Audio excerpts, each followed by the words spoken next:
It is Saturday morning, and Sienna is super excited because she is going to be visiting a friend.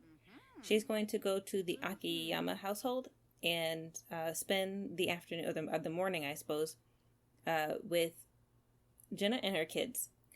So she's primping a little bit more than one would expect her to for such an occasion. And then she heads over. And I like this house. I think this is one of the houses that the makers of the game, I don't know, producers of the game, I don't know how to refer to them, decided that they wanted to have some Sims like players make. And you can tell there's a big difference between like these types of houses and the other kind of houses. But at any rate, we can see that her new friends are there. So she's there with Jenna. And Jenna's family, they adopted this little baby named Liz. I should have given them a makeover before, but I didn't. So Liz is in full towny mode right now.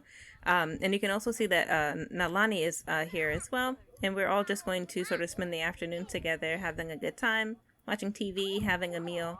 And Sienna's going, her sort of feeling of I want a family is just going to keep growing and growing throughout the morning. So in any case, Sienna prepared some pie to bring over for everybody. And so she set it out, and the kids are coming inside. And it is Saturday, but for whatever reason, I guess it's just the way that his work schedule was. Kato went to work, which was really unfortunate, so he's not going to be here the afternoon. But I guess it's just nice to have the women and kids together to have a nice quiet afternoon. And as we can see, the pie, the key lime pie, is really great quality, so everybody's going to enjoy it very much. And one of the reasons why Sienna decided to sort of keep in touch with Jenna is because she does have a family. And Sienna is very much interested in starting a family. So she's already adopted a child and she's planning to get married. So she wants to kind of get some insight into what, this kind of home life would be like. And throughout the morning, it just keeps, like, the feeling that she has inside keeps getting warmer and warmer towards it, even though Jenna kind of warns her a lot about the situation. So Jenna and Kato are not having, like, the best relationship right now. They're both working. And so it's kind of difficult for Jenna to work and take care of the kids at the same time. And she feels like, days like on the weekends, like Kato just goes to work and, she's still there with the kids. And it's not as though she feels like she's stuck with them, but it would be nice sometimes to be able to spend time together as a family because he works so much. I think in the game, they gave him like one of those like Japanese businessman jobs. It's just not funny. Like the whole idea of a salaryman in Japan is that they basically work like 12-hour days and they never get to come home and see their kids. And for some of them, they do go out kind of like drinking after work, especially before, pandemic times, which don't exist in The Sims. So I just suppose that he's always just out having a good time or, after work or whatever. And so Jenna sort of feels like she doesn't have enough support. And it kind of breaks my heart to have this be their storyline because this family is like a family that I've played in another playthrough and they're my heart basically. But we're going to say just for this playthrough that they are having some marital issues. So the kids went to change and they came back and they settled down. They're going to have lunch soon, but these two kids are like two of the sweetest kids in the entire game. Every single playthrough I ever have, if they ever come over, that they always clean up. They never make a mess. They're always just like being cool and like making people laugh and just having a good time.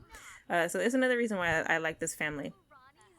But Sienna takes the opportunity while little Miki is doing her homework to help her. And it also makes her feel really good to be helping a kid do their homework. It's giving her a taste of parenthood, like what's to come. And it is kind of cold in the house. I tried to edit out as much of everybody freezing as much as I could. I guess it would have just been easier to either turn a fire on.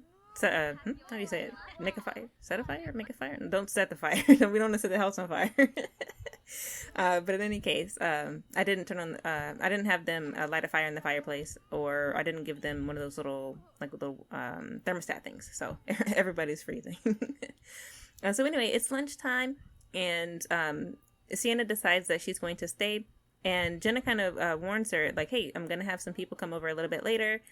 So, be prepared for that, because she thought that she was only going to stay in the morning.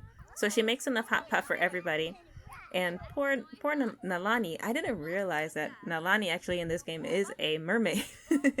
So Sienna has two mermaid friends. And that's also something I have to keep in mind for the future. I think Nalani is going to eat this hot pot. I think they made oden. But the problem is it probably has like fish or something in it that she doesn't want to eat. So she keeps acting like it's really disgusting. But she does grab another bowl for some reason later too. If you don't want it, you don't have to eat it, Nalani.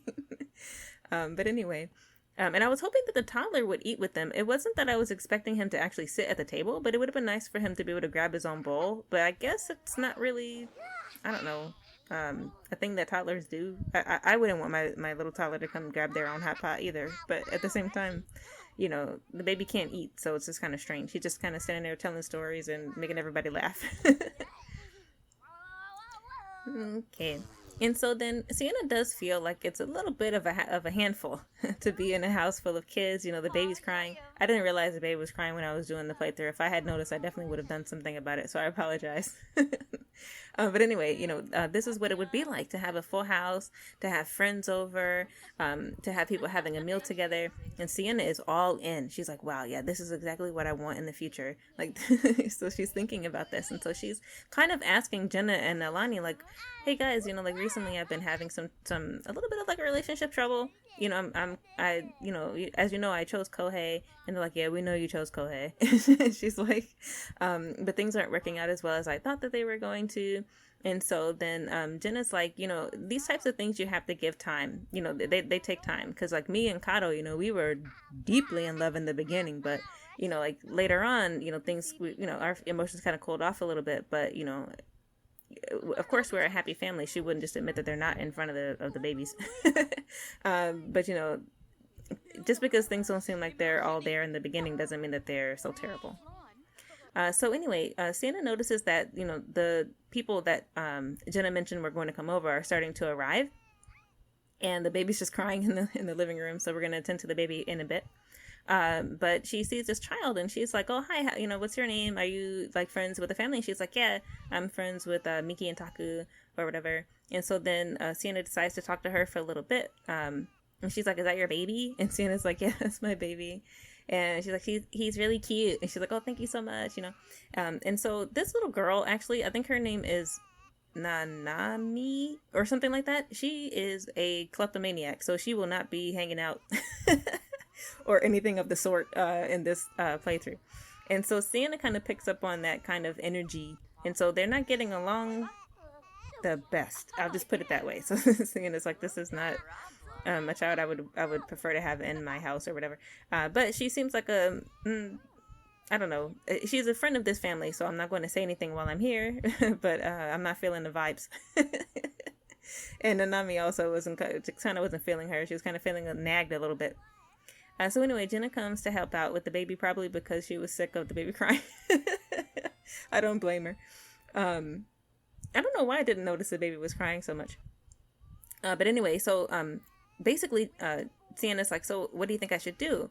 And so Jenna's like, I think that you should go to the romance festival tonight and basically ask him, what his plans are for the future and see what he says. And then Sienna decides that that's what she's going to do, and she says goodbye.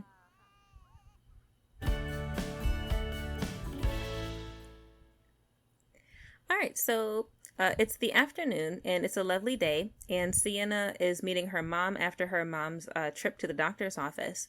And so everything seems to be going fine with the pregnancy. Everything seems to be going fine with the baby. And she's in her third trimester right now, and she's just really tense today. But on the other hand, she was happy that the doctor's appointment went well, as is Sienna. And so Sienna's like, well, so do they know exactly when the baby's going to come? And the mom is a little worried because the baby's going to be coming very close to Christmas, and so she doesn't want to have to miss Christmas. Even though her babies are grown, Christmas is like the family's like favorite like holiday, so they're looking very much forward to that. And for whatever reason, while I was trying to have them talk, this guy just kept insisting on butting into their conversations. So we're just going to say hello to this guy. It's very awkward. And they're like, can you ABC your way out of this conversation? Oh, nobody asked you to come over here. So anyway, he probably thinks Sienna's cute because everybody in this game thinks Sienna's very beautiful. And so they're just like, hi. And he's like, hi. And it's like, oh, well, we're trying to having a chat right now, if you don't mind. And so, just to kind of get out of the way, they sort of went over to the lake to sort of check out the scenery a little bit more. Sienna actually hasn't been over on this side before, so it's just kind of nice to see it with her mom. And so, of course, because Sienna sort of wants to get pregnant, she's been asking her mom a lot of things about like what it has been like for her. And so her mom is like, it's the most miserable experience of my life. What do you think it's like, Sienna? Her mom is really not happy with her asking her such questions because she knows how much she hates being pregnant. She knows how much she's not looking forward to having her little brother or sister. But Sienna just keeps asking her and asking her. So anyway, she says, thanks for coming, and I'm glad that the baby's doing well. I love you, love you, love you. And the mom heads off. And so while Sienna's walking back home, she notices Ariel's uncle is there. So she stops to just say hello, and she's like, oh, I didn't know you guys had a dog. And he's like, yeah, we have a couple of dogs. And so she goes and meets the dog and says hello to him. And he really doesn't like her. Because Sienna keeps moving in and out of the house, whenever she comes back, in order for me to do the storyline, right? So whenever she comes back, there's like a welcome wagon, and she always says no, and so their relationship is terrible. Like, so even though I didn't force their relationship to be terrible, it's terrible because of that. So you'll see that they're kind of getting along and kind of not getting along at the same time.